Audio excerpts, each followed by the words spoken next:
Evan, good evening from New Hampshire, where voters are preparing, as you've said, to head for the polls in the first primary of the US election. Now, over the past weeks, momentum has been gathering for Bernie Sanders, whose soaring poll lead, at least, over Hillary Clinton, brought out a sharp rebuke from Bill Clinton over the past weekend. The Vermont senator believes in a kind of new politics. Where have you heard that before? He's America's answer, I suppose, to Jeremy Corbyn. He's attracting young female voters, particularly in their droves. Tonight, we ask if that momentum is particular to this state, notorious for its late deciders, or if the revolution on the left could be a game changer, speaking to a wider dissatisfaction with American politics. We start tonight in Sanders' home state, neighbouring Vermont.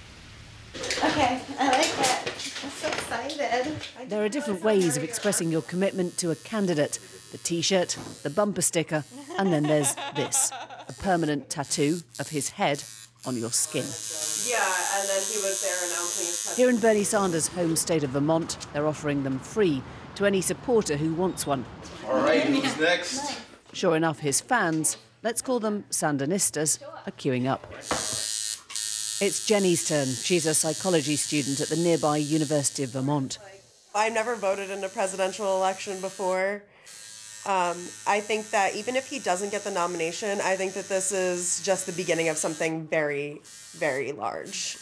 And they're nearly all young women. Bernie's got my back, Danica tells me. She peels off the plaster to show me. You don't worry that a tattoo is for life, not for Christmas? No, I think actually, to me, because he is such a brave person and he's so, like, his message and what he's doing is so iconic to me that's timeless. Tyree, the boss, has done more than 70 this past week. Have you had any really bizarre requests? Couple butts, a middle finger, and just recently someone wanted the glasses rose-colored. It's a little bit darker than our lightest roast, and it's delicious. It's not just tattoos, it's coffee too. The Capitol Grounds Cafe is marketing a new flavour they call Bernie's Beans.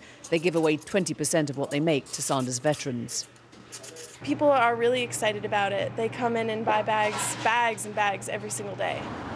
What's striking is the absence of a party machine behind all this. It's grassroots activism at its most, well, radical. Small businesses who hear Sanders looking out for them and want to offer something back. Sanders is the man with the momentum right now. His brand of socialism, anti-Wall Street, pro-income equality and cannabis legalisation appeals to the young and ideological, the same kind of crowd that voted for Jeremy Corbyn back in September. With his shock of dishevelled hair and specs, he is embraced, or perhaps cultivated, as the grumpy Jewish Brooklyn boy straight out of Seinfeld. It's a revolution, Jane. Millions of people, if we have a good... Indeed, its creator, Larry David, frequently impersonates him. Mr. Bernie Sanders! Oh, I'm your biggest fan. And I'm telling you, I'm feeling the burn. The skit on the satirical Saturday Night Live show plays to the perception his voter base is largely Caucasian. The population of New Hampshire, where he has a massive lead, is overwhelmingly white. No, we specifically coughed into your head. I saw it. No, I didn't. Come on, Mr. And that's something Hillary Clinton wants to play to her advantage. This is her last town hall appearance before New Hampshire voters go to the polls. A stage-managed affair that's meant to seem folksy. See her minders? For half an hour ahead of the event, they've been trying to fill the camera shot behind her with young Asian and black faces, a subliminal reminder of how much wider her appeal base is. Why do you want to be the president? I'm still trying to work out whether the questions are all planted when suddenly she chooses me. Thank you very much, Secretary Clinton. Can you just explain for us how you understand the momentum towards Bernie at the moment? Well, you know, let me start by saying I am really happy to see so many young people involved in the political process. I really am. I know that Senator Sanders has a very big base of young voters, and they're not supporting me. And I just want any of you and others that you know to know that I'm supporting you. Hello. Her husband, the former president, wasn't quite so measured, taking aim at Sanders and at his supporters. And his Secretary of State, Madeleine Albright, then chastised young women for not choosing Hillary. Just remember, there's a special place in hell for women who don't help each other. These attacks tell you they are spooked by Sanders, and although no one will say the words out loud, they worry he may be having the same effect on the young and disaffected that Obama did in 2008.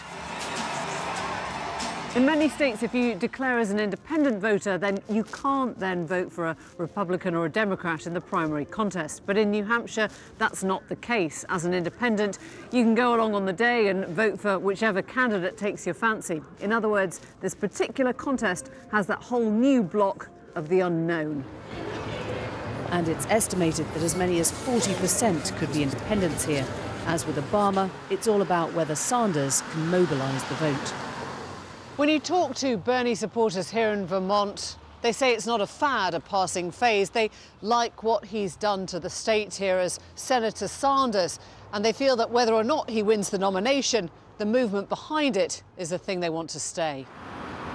And don't forget, New Hampshire is Sanders' backyard, a large block of that progressive white vote and people who know his track record. What do you guys think?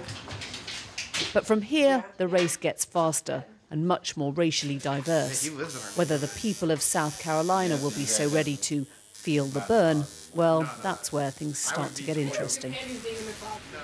Well, before we get to South Carolina, of course, there's the voting right here. And to help us unpick some of the passions that are going on, Naomi Konst is a Democratic strategist and calls herself a feminist for Sanders, and Joe Klein, you'll recognise, who has followed the Clintons closely and writes for Time magazine, amongst other things. Very nice to have you both. And Naomi, starting with you, you heard Madeleine Albright's line this weekend where she said there is a special circle of hell reserved for, women who don't work to help women. She was talking to those Sanders supporters who were female.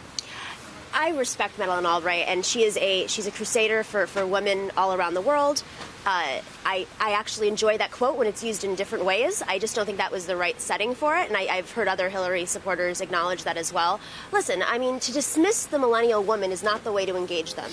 The problem with the millennial feminists is that they don't feel included in the process. They feel that the institution of the Democratic Party has been running candidates that are out of touch with their concerns and their needs, and they weren't there to fight for them in those key moments because they were more concerned with winning. They were more concerned with working with the other side. Well, working with the other side is very important, but you still have to have a backbone. And so from my perspective as a Bernie supporter, I support Bernie because he's attacking the root cause of income inequality, the root cause of gender inequality, and other forms of inequality, and that's Wall Street. Wall Street's campaigning against equal pay. And Joe, when you see the big guns coming out, Clinton, Albright, Hillary Clinton doesn't need those guns. A big gun. By the way, I thought what she said is outrageous. She wouldn't say that about Marine Le Pen, would she?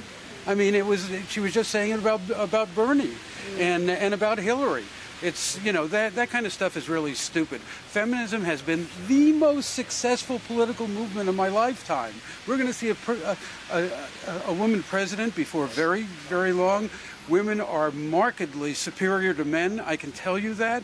And, to even... That's so 25 years ago, what she said. Why are the women, then, these young women? I know the tattoo parlour is not representative, but it was very interesting that there were a lot of young women coming in and they're all talking about Bernie Sanders, not Hillary Clinton, when it should be, in commas per moment. I think that Hillary Clinton, millennials are very familiar with her. She's been a part of their lives since they were born, or for the most part. I think that millennial women are looking for a next generation of women to rise up, and it would be important for the Democratic Party to take note. We do need a next generation. We need a bench of women, not just one woman or three women. I agree with you on some points that women are superior, but I think that we have a lot of work to do. Similar to what LGBT issues have. They've had a very successful campaign. The problem is that you have women who've been fighting for 20 years who aren't ready to move over. OK. Joe, I want to talk about the actual campaign, because we're hearing now from Politico that Bill Clinton, Hillary Clinton are not happy with the way it's been going. There's going to be staff changes, strategy changes. Do you think we're going to see a whole that's new... never happened before in a Clinton. Right. I mean, every single campaign. I mean, what they're talking about is some dissatisfaction with their pollster. They fired their pollster in the last election. I've seen them fire they go through pollsters the way people go through underwear. I mean, it is, this is a pretty classic Clinton campaign. The problem, her big problem is this, that she was when she was in her youth. She was the moral equivalent of a Bernie Sanders supporter. She supported George McGovern. She worked for George McGovern in Texas. And I asked her, how would you convince that younger version of yourself to vote for you now?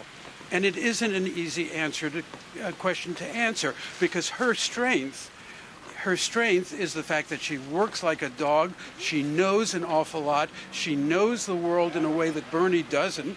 And those are tough things to get across to younger people. So is this the beginning of a game changer? I mean, when we talk about momentum, you know, this is the kind of momentum that we saw for Obama in 2008, reaching voters that nobody had reached before. But the difference is that Barack Obama was a moderate.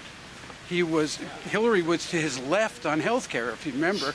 I think that in this case, we'll see what happens. I mean, I've seen this happen once in my lifetime, and that was George McGovern. And as a result, the Democratic Party was ruined for 20 years. But the difference is there, just to make note, the country was a much more conservative country in the 60s. Today, the country is a more progressive country on social issues, and I think that's where the cue for the Democratic Party is. They need to move further to the left, not start at the middle and negotiate to the left, because that's never going to happen. I think social issues are not what this campaign is going to be about, because the Republicans are moving to the left on things like gay marriage, scurrying to the left. Okay. I think that what we have to be thinking about is, how do you counteract a nativist, anti-immigrant, anti-Muslim movement? And just over there, Donald Trump's having a rally tonight, and there are going to be thousands of people there. Do you think that's where the Republican nomination is going to end up? Well, I think that, I don't know that Trump can win it, because he has about a third of their constituents, you know, in his corner. But the rest of the party is going to have to consolidate against that, and I think that whoever gets the nomination is going to move in that direction toward a kind of nativist, anti-immigrant, know-nothing, which is what the movement has historically been called here, position. And while we're in the predictions game, do we think we're going to see Michael Bloomberg entering the race? He talked about the level of discourse being so disappointing that he wanted to come in. There's only one thing that Michael Bloomberg would do if he came into this race. If it were a Trump versus Bernie sort of race, which he was saying, he would elect Donald Trump president. And that would truly be tragic. I don't know about that. I think that he would elect Bernie Sanders, because nothing is worse than having two billionaires in a race talking about income inequality. No, Collins, Joe Klein, thank you both very much. Good point. Indeed. Hey, I won one. Now, in about 6 hours' time, the polls will open here, and it's Dixville Notch and Millsfield. Now, they are tiny, tiny places. There's about 35 voters in all there, but they will be the first ones to go to the polls, and those results will probably be in by the time you wake up tomorrow morning. Emily, thank you very much. Now, David.